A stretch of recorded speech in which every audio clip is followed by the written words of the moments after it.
is quite different from the paper I have actually presented last year, because obviously the longer you stay in a country, you have more and more information and your point of view changes. And I would also like to continue based on what other people have already said, so that it's not just repetition. But all right, the one thing here, like a couple of my comments and messages for the Palestinian people, and I don't know if it makes them feel any better, but Palestinian family destruction, well, okay, there's a global level going on that is destroying family structure, and it's in more ways than one, and it's hard for one to imagine that there actually will be such a negative force working. Yes. يعني حكوا لي انه خليهم يحكوا ببطء حتى الترجمه يلحقوا بالترجمه. Would you please talk slowly? Yes, I will try. Okay. One of the reasons what brought me to Palestine is the fact that the Palestinian situation, or the so-called problem, is not unique, but it affects every single one of us for the rest of the world, because this is an experimentation, and when Palestine, if and when Palestine does fall, it's basically the rest of us would also fall in terms of allowing this kind of occupation that's very visible. But simultaneously with that, Japan, Germany, there is a destruction of traditional value that is going on, and I would like to emphasize that Japan is not an independent country, whatever it looks like, and that after the atomic bomb, which has like the psychological effect of a Nakba for the people, the army is still there, paid by the Japanese people. And what has been happening is, as far as Japan is concerned, tremendous rise in child abuse and other phenomena like children killing their parents for life insurance, destruction and deterioration of family structure sometimes take on many shapes. And in some ways, I was asked by a Palestinian young boy last year what Japan can do for Palestine, and I told him that maybe the time has come for Palestinian to show the rest of the world how to resist, because it only took 2 atomic bombs for the Japanese to give up their fight. And it's the globalization, as the other speaker said, it sounds good, one world of peace or whatever, but it's just an agent of the multinational companies, and what they are looking at is they see you as an economic unit of consumption, not really as a human being. And the family actually gets in the way. And so how do they get rid of the family? Well, like for example, the Japanese traditional system was, one can imagine, rather, was it like a patriarchal, and all indigenous traditional society are quite similar. And what has happened in Japan afterwards is that you have a gender problem. They say, women are backward and it has to be changed. But what has happened with the so-called feminism movement, at least in Japan, is, and I also see it in America too, it has actually made enemy of each other. And the children suffer. And at school, for example, I was in a fit one day because my daughter, she went to a Japanese public school. She stopped going, but she came back with an insurance recommendation, like advertisement, and it's not national. It's a private company. So she's coming back with advertisements through the school, and this is like even worse in America. You actually have multinational corporation deciding how, let's say an Exxon is going to like influence or mobile how class on ecology is taught. And the problem is that it has really not become a place for education, but in order to turn you into what would be a potential shopper for the future. And I think most mothers don't want their children to become that.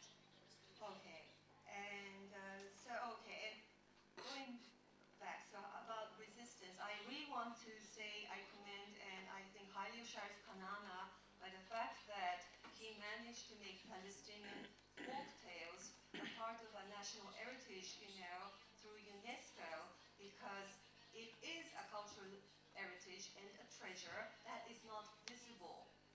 And what happens is that in one of his books, he writes a comment on the Arab ear and the American eye. Now that's a cultural difference that, although he doesn't talk about it, is shaped through what the language first and what is the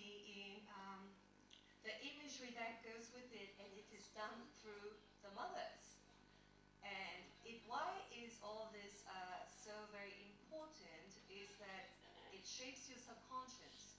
It gives you an identity. The way you think, the mentality of that people, of that race, is different, it's unique, and it's based on what was taught in childhood, and it shapes your subconscious, which is very, very crucial. And what globalization does, like for example, with me, in order to raise my daughter, it was like a race against this. I wanted her to know all the stories, because the problem is that once you see something visually, it's like an imprint.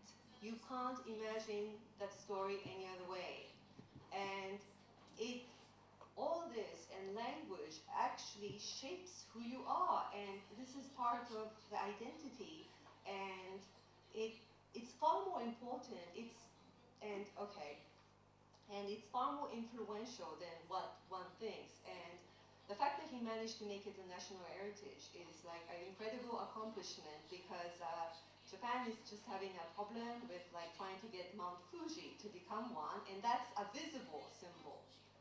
And it's not just about the mountain, it's what you associate with, because I think this war that is going on, or the occupation, it's actually a war on perception, and that's why it is alright that it is going on so long. Why? Because the word, like for example, an international student asked a political professor at Al-Najjar University if he was not worried about Hamas and Hezbollah's religious fundamentalism, and he answered that that's the Western interpretation and we don't really see it that way. So with the same word, what the perception is different, and by altering the perception, you literally get away with murder, because you look at it and accept the justification in the light. And so I think this perception is very important, and it does come from your roots, from your subconscious, and hence that's why you can use the same word and the East and the West cannot communicate, because everything associated with it is not the same. It's kind of obvious, but you don't really think about it when you're talking, and I think that is, one has to be more aware of that perhaps, and like, I believe that this war on terror is, for example, another Palestinian said, there is war going on, and I had to point out to him that maybe war is not the right word, because if you say war, it means two equal parties with like the same amount of armaments.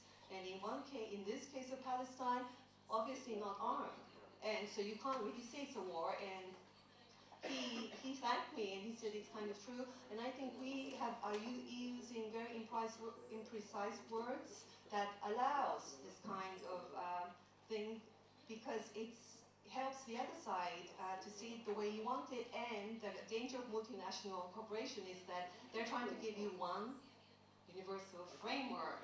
And so, okay, and so I wanted to say that Japan is in very bad shape traditionally because it's neither east nor west. And when you lose your roots, and roots have a lot to do with the language and the folk tales. And in case of Japan, like for example, after World War II, they were forbidden to be taught the mythology or their past, you know, how a country or a nation starts. It's like a mythology in some ways, but one of the things that the Allies or the US did was to prohibit teaching that, and the only way, they probably would have prohibited a lot of other things, but the folk tales were always revived through the family. The families, the mothers usually have been very dedicated, and that was never left to schools. So that was, I think, what one can call a saving grace.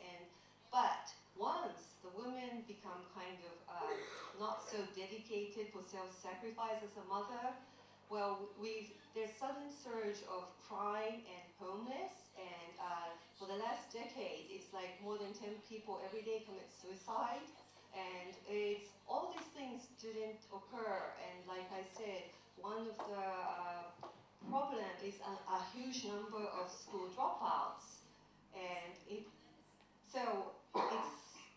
and also, let me also add that I think someone also said, you know, preserving a tradition is very important. It has a lot to do with your everyday lifestyle, but in everyday lifestyle, you actually continuing the heritage that you had, and food, clothing. Like, I think very highly of people of India because first, despite British colonialism and so forth, they have managed to retain their tradition much better than the Japanese, like in their clothing, the percentage of vegetarians, and the fact that, you know, like they still wear sari, and they have revived the Ayurvedic, which is a traditional medicine as opposed to the Western one.